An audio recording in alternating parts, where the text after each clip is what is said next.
Kaya po, handa na po tayong makinig. Kunin po natin ang ating mga Bible. Amen. Lahat po ba tayo may Bible? Amen. Kunin po natin ang ating mga Bible. Buksan po natin sa Book of John, chapter 10, verse 10. Biriyan, sharean po natin yung ating mga katabing mga bisita ng ating Bible. Pag nakita na po, tumayo po tayong lahat at basahin po natin ang sabay-sabay. The Book of John, chapter 10, verse 10, using our King James Bible. Sige, amen nga po sa mga may King James Bible. Amen. Kasi baka pag nagbasa tayo, baka iba-iba tayo ng lingwahe. Diba? May mga nag-Chinese na. Kailangan iisa lang tayo, diba? Tama po ba? Kailangan isa lang tayo. In the Book of John, chapter 10, verse 10, magsabi po ng amen ang mga nakita na? Amen. Okay, sabay-sabay po natin basahin. Ready? Read. The thief cometh not, but for to steal, and to kill, and to destroy. I am come, that they might have life, and that they might have it more abundantly. Tayo po yung sumaglit na manalangin po. Ama naming Diyos, makapangyarihan sa lahat sa umaga na ito, sa kami nagpupuri, nagpapasalamat sa aming kalagitnaan. Salamat po muli sa panibagong pagkakataon na makapakinig kami ng inyong salita. Nawa po ay hindi ito masayang at mai-apply namin sa aming mga pamumuhay. Patuloy din namin sinasama sa aming panalangin ng aming pastor. Gabayan niyo po siya sa lugar na kanyang pinuntahan ngayon. Gawin mo siyang pagpapala sa buhay ng bawat taong makikinig sa inyong salita. At dalangin din po namin ang kanyang kalusugan kung patuloy na humawak sa kanya. At dalangin din po namin, Panginoon, ang aming pakikinig ng inyong salita. Bigyan mo kami ng puso na mapagkumbaba upang tanggapin ang inyong salita. Ano mang ganda ng aming mapapakinggan, kung hindi bukas ang aming puso, hindi namin ito may sasagawa, Panginoon. Kaya po patuloy namin pinapanalangin, nawa po ay maunawaan namin ito ng buong buo, Panginoon. Tanggapin namin ito, at sa bawat correction na maririnig namin ay magpasalamat kami, Panginoon. At dalangin din po namin, ito din po ang mag-guide sa akin bilang inyong speaker, Panginoon. Nawa po ay gamitin mo lamang po ako bilang mouthpiece, Panginoon. Dahil hindi po ako ang dapat maitaas kundi kayo lamang, Panginoon, na may inyong salita. Maraming salamat po. Ito po mapuri, mapasalamatan, Panginoon. This all us. In Jesus' name we pray. Amen. Amen. Makakaupo na po tayo lahat.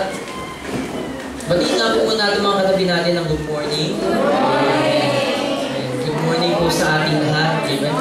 Ngayon po, this month, nandito pa rin po tayo sa ating tema for the month of February.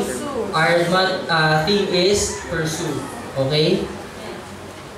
Ngayon po, bago tayo bago tayo mas lalong lumakot, di ba? Mas lalo tayong pag-aralan natin ito. Meron po muna akong isang tanong. Ang tanong ko po, sino po ang may gusto sa atin ng masayang buhay? Magsabi po ng amen. Amen. Di ba? Lahat po tayo, sa buhay na ito, gusto natin ng masayang buhay. Tama? Ano mang edad, walang pinipili. Matanda, bata, maipin, wala. Diba? Ano man ang estado sa buhay, nakapag-aral o hindi, lalaki, babae, lahat tayo, naghahangad tayo ng masayang buhay. Tama po ba? Amen. Isang sarap-sarap kapag ang buhay na pinapamuhay natin, yung buhay na alam mong hindi nasayang. Diba? Yung buhay na alam mong masaya. Diba? Pero, ang totoo lang po sa buhay na ito, lahat tayo gusto natin ng masayang buhay. But the problem is, merong naghihinder sa atin para magkaroon ng masayang buhay. Diba? Merong pumipigil. Merong may ayaw na magkaroon ka ng masayang buhay. Okay? Balikan po natin yung verse na binuksan natin kanina. Andiyan po kayo? Amen. Doon po sa John chapter 10 verse 10. The thief cometh not, but for to steal, and to kill, and to destroy. Meron daw magnakaw na gustong nakawin, patayin, at wasakin ang buhay na meron tayo. Yung buhay na masaya na gusto natin. Mga young people, this very morning, merong magnanakaw na gustong sirain yung mga pangarap mo sa buhay. Mga magulang, merong magnanakaw na gustong sirain yung pangarap mo sa iyong mga anak. merong magnanakaw na gustong sirain yung respeto ng iyong mga anak sa'yo. Tama po ba yan? Amen. At yung magnanakaw po na yun, walang iba kundi si Satan. Tama. Walang gusto si Satan at walang ibang inisip si Satan kundi mapahamak ang buhay natin. Tama. Diba? Meron bang inisip si Satan na makabubuti para sa atin? Wala po. Lahat ng goal ni Satan para sirain, para patayin, para nakawin, para wasakin yung buhay na gusto natin para sa ating sarili. Alam niyo po mga kapatid, tayong lahat gusto natin ng wasang buhay, tama po. Pero ang nakakalungkot lang, sa buhay na ito, napakadaling gawing miserable ang buhay. Tama po? Because nandiyan yung ginagawa ni Satan para sirain yung buhay mo. Diba? Ilan na bang mga kabataan ang nag-asawa ng hindi handa? Bakit? Kasi nandiyan yung tukso ng kalaban. Tama. Ilang pamilya na ba ang nasira ng kaaway? Ilang magulang na ba ang nasira ang reputasyon sa harap ng kanilang mga anak? Bakit? Dahil yun ang gusto ng kaaway. Kaya mga magulang, mga young people, this very morning, nais ng Diyos na malaman mo na merong kaaway na gustong sumira sa buhay mo. At dapat alam mo yan. Kasi mahirap yung nangyayari yung ganyang bagay nang hindi mo alam. Diba? The thief cometh not, but to steal, and to kill, and to destroy. Kaya nga mga kabataan, kung saan ka mababarkada, ang dali-daling mabarkada at matuto ng iba't ibang bisyo. Tama ba? Ang dali-daling matuto ng computer games. Diba? Ang dali-daling pabayaan ng pag-aaral. Ang dali-daling matutong magbisyo, uminom ng alak, manigarilyo. Tama ba?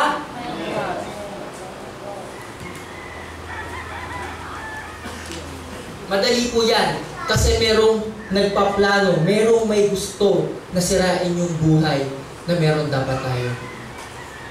At ngayon, ang tanong po natin, ano ba yung tool ni Satan para sirain yung buhay natin? Ano ba yung gamit niya para sirain yung buhay natin? Ano po kaya yan? Di ba? Nag-iisa lang yan, kasalanan. Para sirain ang buhay natin, gagamit at gagamit si Satan ng kasalanan. At alam niyo po, ang matalino kay Satan, napakagaling niya. Dahil alam niya na tayo bilang mga tao makasalanan. Tama po ba? Kaya ang dali-daling gumawa ni Satan ng paraan para makasira ng buhay. Kaya tingnan natin, pagdating yung buhay natin sa labas, di ba yung buhay sa labas? Napakagaling gumawa ni Satan ng paraan para manira ng buhay. Because the thief cometh not but for to steal and to kill and to destroy. So, ibig sabihin mga kapatid, ang gamit ni Satan na kasalanan na yan, di ba tayo bilang mga tao, makasalanan, to sin is human. Tama po ba? Ang magkasala ay tao, kaya nga yan yung ginagamit na effective tool ni Satan para masira yung ating buhay. Kaya nga mga kapatid, by achieving yung gusto natin na masayang buhay sa sarili natin, hindi natin yung kaya. Tama po ba yan? Hindi natin kayang i-achieve sa saganang sa sarili natin yung buhay na masaya, yung buhay na sagana. Bakit? Kasi meron kang kasalanan na yan ang ginagamit ni Satan para sirain yung buhay mo. Tama ba yan? Buti na lang po napakaganda ng sumunod na parte ng verse. Tingnan po natin. Sabi po, the thief cometh not but for to steal and to kill and destroy. Sabi po, I am come that they might have life and that they might have it more abundantly. Sino ba ang nagsasalita dyan? Si Jesus Christ.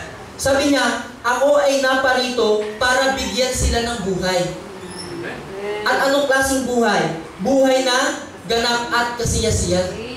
Mga kapatid, napakasarap nang dahil sa ginawa ng Panginoon sa krus ng Kalbaryo, yung kasalanan na dapat sisira sa buhay natin, binayaran na niya. Amen po?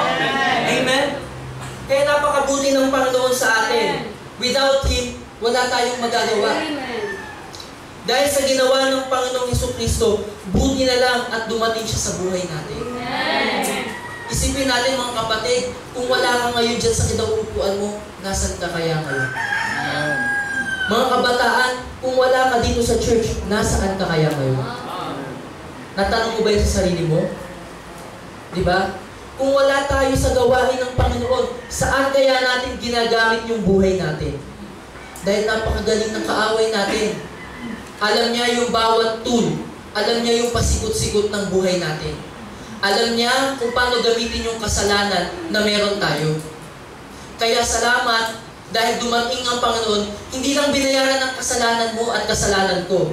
Pero ang nais pa at plano ng Panginoon, bigyan ka ng buhay na ganap at kasiyasiya. Amen? Di ba ang ganda ng good news ngayong umaga na to? Ayaw ng Panginoon na mapahamak ang buhay mo. Gusto ng Panginoon, makuha mo yung masayang buhay. Kaya dumating siya para yung kasalanan na yan, bayaran niya sa krus ng Kalbaryo. Kaya nga sa ating mga bisita, ang pinipreach ng Berean Bible Baptist Church ay hindi reliyon, kundi si Kristo. Na may kakayanan para bayaran ang kasalanan mo. Dahil si Kristo lamang ang nangako ng buhay na ganap at kasiyasiya. Hindi ko kayang ipangako yan. Amen po? Hindi kayang ipangako ni Pastor ang buhay na ganap at kasiyasiya. Hindi kayang ipangako ng kahit sinong miyembro yung pangako na yan. Ang tanging nangako lang ang Panginoon. Kaya this very morning, kung hindi mo tiyak ang kaligtasan mo, ang kailangan mo ang Panginoon. Dahil sabi niya, I am come that they might have life and that they might have it more abundantly. Kung ang plano ni Satan ay sirain ang buhay natin, ang plano ng Panginoon ay kabaliktaran para maging maayos ang buhay natin. Mga kapatid, sino bang may ayaw ng masayang buhay? Di ba? Lahat po tayo gusto natin ng buhay na ganap at kasiyasiyan. Kaya nga po, this morning, our title is Pursue to Follow Christ. Kung nagsusulat po kayo, sulat niyo po yan, Pursue to Follow Christ. Ang tanong na lang this morning, bakit mo ba magpupursue tayo to follow Christ? Bakit si Kristo ang ipa-follow natin? Okay? Meron po akong example. Sino po dito ang merong Instagram? Mga may Instagram, ayan. Diyan po sa Instagram, meron doon pwede kang pindutin na follow. Tama? Anong mangyayari pag pinindot mo yung follow? Masasaktan ba siya? Pag sinabing follow, halimbawa, si Brother Junel, meron siyang Instagram account. Pag finalo mo yung account ni Brother Junel, every time na magpo-post siya ng mga picture, mga pangyayari, ipo-post niya mga pagkain, di ba? Yan yung uso-uso ngayon eh. Every time na magpo-post siya, makikita mo yon, masusubaybayan mo yon, di ba? Sa Panginoon kaya, kung ipa-follow natin siya, ano kaya yung masusubaybayan natin? Maganda kaya? Pag pinurso kaya natin na ma-follow ang Panginoon, magiging maganda kaya? Okay kaya? Diba? Ngayon, kilalanin natin kung sino ba yung Kristo na dapat nating i-pursue. Amen? Andiyan pa po kayo? Mas maganda po, simulan na natin ang preaching ngayon para di tayo tanghaliin. Amen? Diba? Amen. Number 1, ano ba ang unang meron sa Panginoon? Diba? Ipa-follow mo lang naman ng isang tao kasi meron kang nagustuhan sa kanya. Di ba? Merong tama sa paningin mo sa kanya. Ngayon, tingnan natin, as we pursue to follow Christ, ano ba ang characteristic na meron ang Panginoon natin? Number 1 is contentment. Amen po? Amen. Contentment. Kung meron tayong hahanapin na perfect example ng contentment, perfect model ng contentment, sino kaya to? Malamang ang Panginoon. Kung tatanungin natin si Apostle Paul, sino kaya ang perfect example ng contentment?